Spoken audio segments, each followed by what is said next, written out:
라면과 같은 짠 음식을 먹고 다음날 일어나면 얼굴이 붓는 현상이나 하루 종일 서 있거나 했을 때 다리에 피가 쏠려서 붓는 현상은요. 일시적으로 붓는 것이기 때문에 대부분은 시간이 지나면 회복이 됩니다. 그렇다면 이게 문제가 없는 거 아니에요, 이게? 자, 문제는요. 회복이 되지 않는 부종이 문제인 거죠. 회복되지 않는 거죠. 안 돌아오는구나.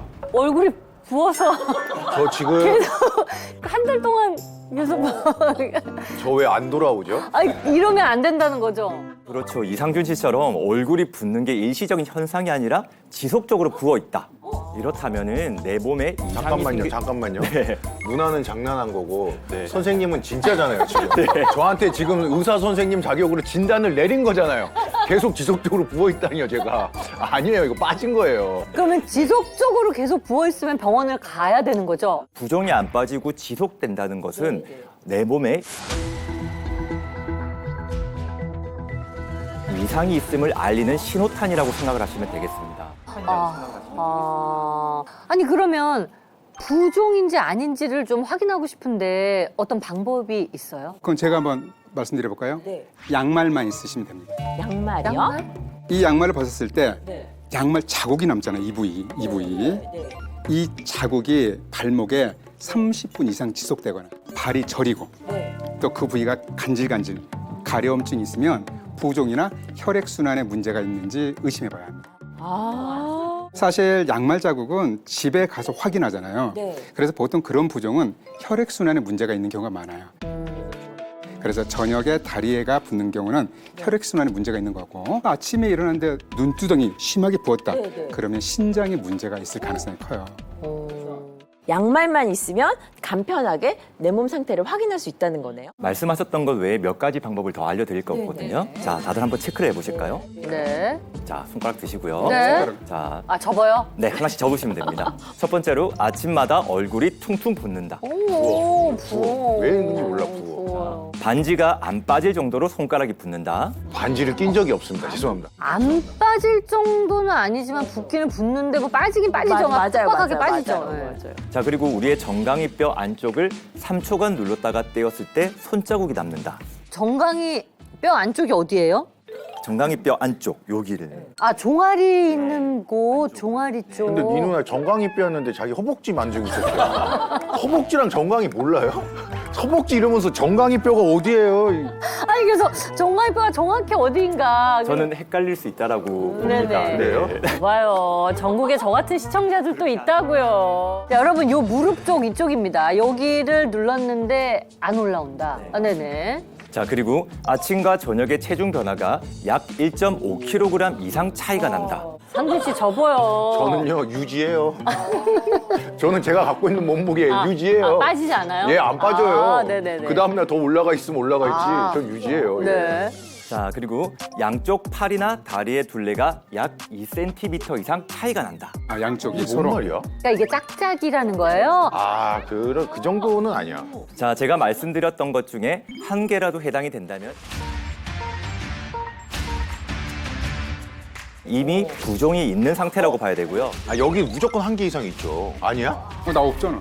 그래요? 없어요? 없었어. 자, 여기서 3개 이상 넘어간다면 심각한 부종을 가진 상태라고 의심을 해볼 수 있겠죠. 세 개는 아니에요. 궁금한 거 있어요. 그 여자들이 자주 하는 말이 있거든요.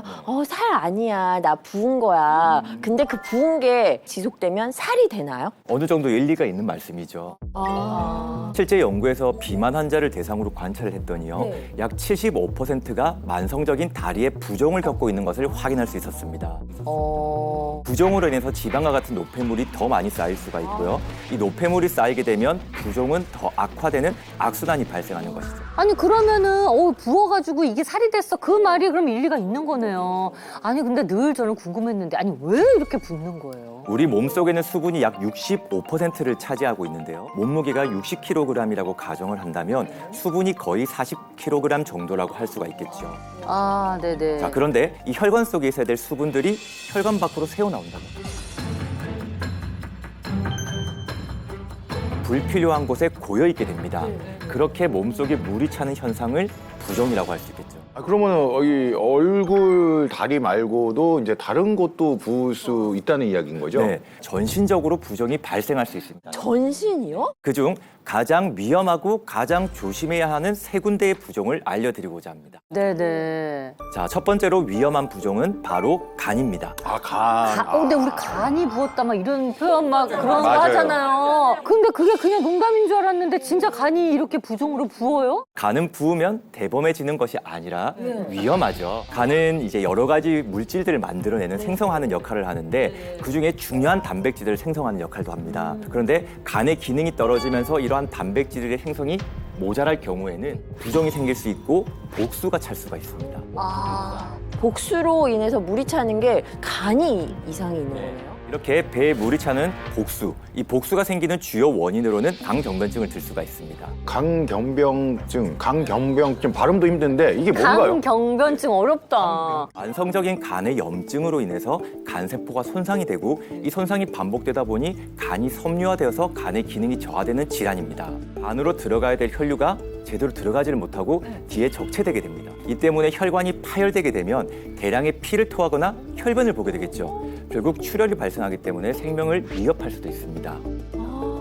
전 세계적으로 이 강경화 발생이 1990년도에 대비해서 2021년도에 무려 58.2% 증가하였다는 보고가 있는데요. 이는 간의 복수, 즉 간 부종을 발생케 하는 주요 원인 중 하나입니다. 아니 그리고 생명을 위협할 수 있다는 게 그게 너무 무섭잖아요. 그러면 전조 증상이 있을까요? 초기에는요, 만성 피로감이나 식욕 부진, 그리고 복부의 불쾌감 등이 나타날 수가 있는데 이게 점점 심해지게 되면 복수가 차게 되고 복부의 팽만감이나 하지에도 부종이 발생하게 됩니다.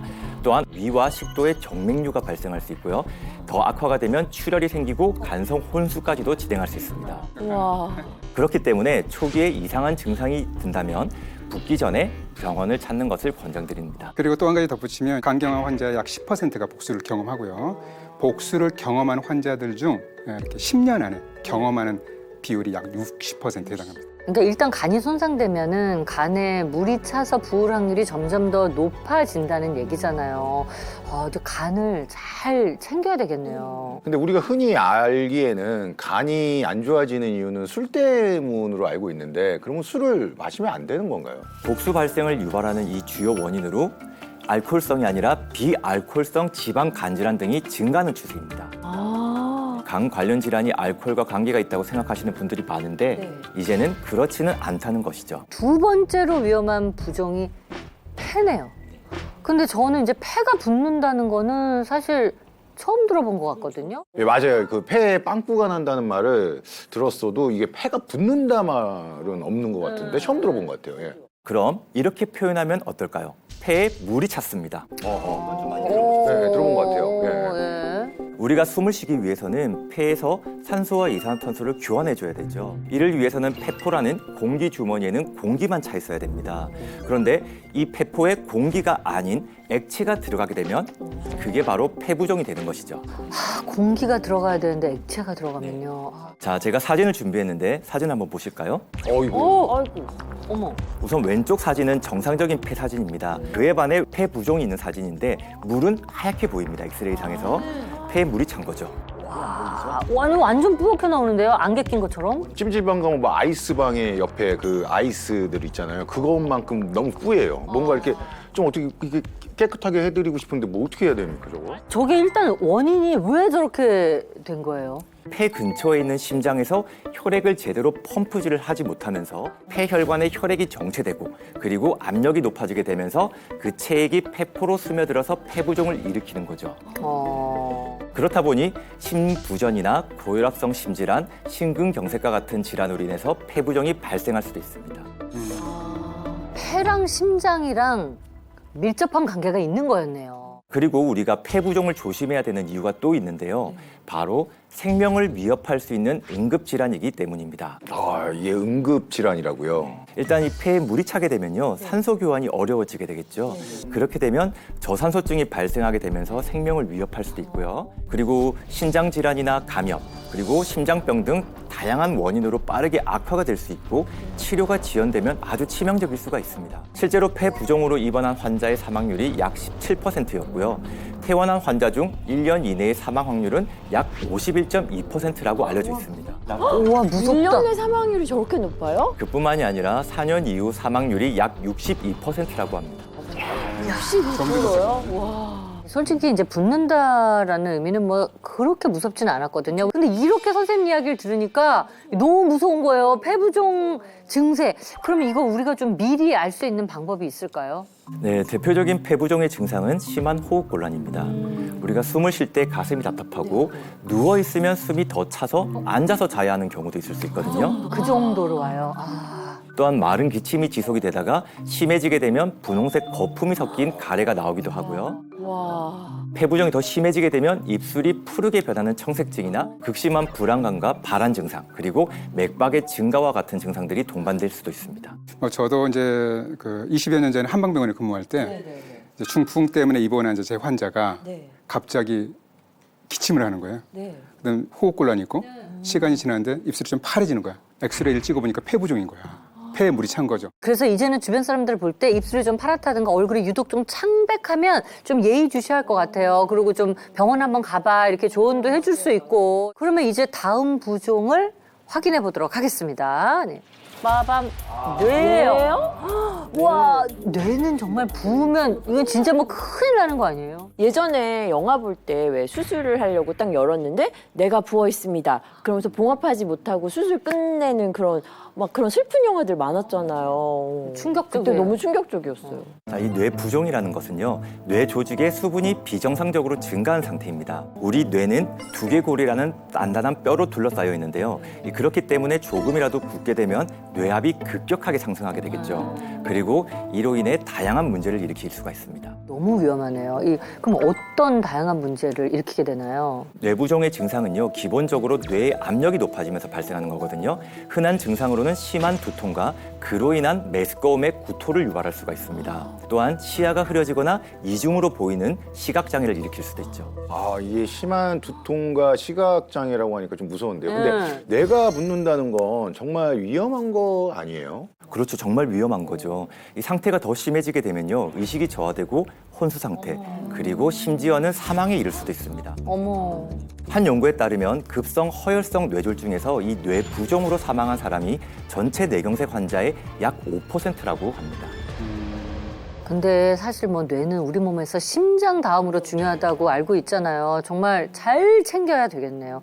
근데 뇌의 부종은 도대체 또 왜 생기는 건가요? 뇌에서 일어나는 뇌종양이나 뇌출혈, 뇌감염증 등과 같은 질병으로 인해서 뇌부종이 생길 수가 있습니다. 또한 고혈압으로 인해 뇌혈관이 지속적인 압력이 가해지게 되면 혈관벽이 손상이 되고 이로 인해서 뇌 조직에 손상을 주어 뇌부종을 일으킬 수도 있습니다. 고혈당으로 끈적해진 혈액이 혈관 내벽을 손상시키고 동맥경화를 유발해서 뇌혈관을 막게 하면 또 좁아지게 하면 뇌경색이 생기죠. 큰 혈관이 막혀서 뇌가 손상이 심하면 뇌가 붓습니다.